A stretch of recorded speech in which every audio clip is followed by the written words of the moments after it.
आगे बढ़ेंगे। आंध्र प्रदेश में कानून साज काउंसिल को बर्खास्त करने पर गौर किया जा रहा है। इस सिलसिले में वज़ीर आला जगन मोहन रेड्डी ने माहिरीन कानून से राय हासिल की है। 27 जनवरी को असेंबली का खुसूसी इजलास मुनक्किद होने वाला है। इस दौरान काउंसिल को बरकरार रखने या बर्खास्त करने से मुतालिक अहम फैसला लिया जाएगा। वज़ीर आला जगन मोहन रेड्डी ने कहा है कि कानून साज काउंसिल के लिए सालाना 60 करोड़ रुपए का खर्च हुकूमत बर्दाश्त कर रही है।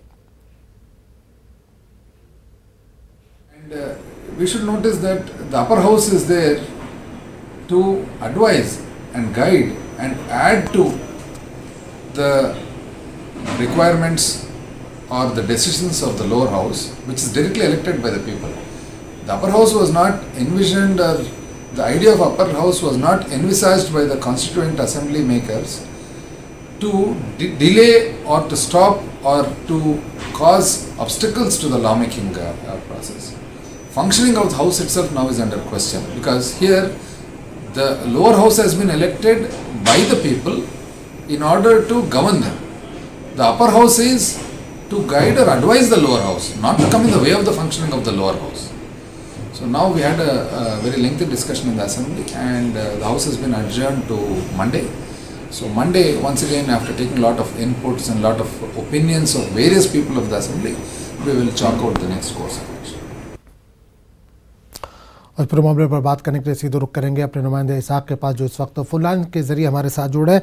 इसाक, जानना चाहेंगे, आंध्र प्रदेश में कानून साज काउंसिल को बर्खास्त करने पर गौर किया जा रहा है, क्या जानकारी है और क्यों बर्खास्त करने की बात हो रही है?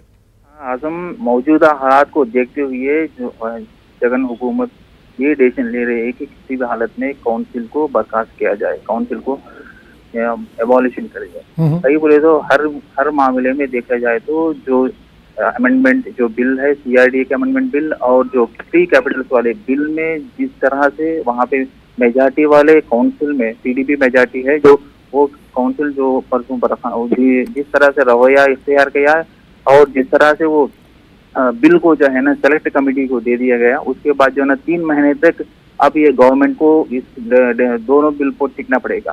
तो इस मामले को देखते हुए जब ये गवर्नमेंट को काउंसिल सपोर्ट नहीं कर रही है तो ये काउंसिल रह के क्या फायदा, इसको बर्खास्त करना ही ठीक है बोल के कल एक असेंबली में डिस्कशन चला। सुबह से दोपहर से लेके शाम तक इसमें कई वजीर जो है, मिनिस्टर जो है ना, उन्होंने CM को बोला कि किसी हालत में ये काउंसिल हमारी जरूरत नहीं बोल के, और कल शाम को जो है ना CM जगन भी काउंसिल में बात करते हुए कहा कि ये हमारे काउंसिल जो है वो गवर्नमेंट को सपोर्ट नहीं कर रही है, इस पे हम सालाना 60 करोड़ रुपए खर्च भी कर रहे हैं, तो क्या फायदा है। जो आवाम के लिए जो विकास, जो स्टेट विकास के लिए जो डेवलपमेंट एक्टिविटीज ले जा रहे हैं उसको सपोर्ट नहीं करते, जब ये काउंसिल क्या जरूरत है बोल के। पहले भी इंग्लिश मीडियम की जो बिल है वो बिल रोक रखी थी काउंसिल ने, उसके बाद कल फिर दूसरी बार जो असेंबली में पेश करके उसको पास किया गया। अब 2 साल तक वो मेजॉरिटी PDP की रहेगी उस काउंसिल में, तो अब ये 2 साल के अंदर हर बिल जो है ना असेंबली से विधान काउंसिल को जाने के बाद वो रोक रखेंगे या रिजेक्ट करेंगे, तो यही प्रॉब्लम 2 साल तक फेस करना पड़ेगा। तो बिल्कुल, एक चीज जानना चाहेंगे, CM और अपोजिशन के बीच लगातार टकराव जारी है, नायडू और CM के बीच टकराव जारी है, क्या ये भी सियासी नजर से देखा जा रहा है क्योंकि वहां पर TDP के मेंबर्स ज्यादा हैं?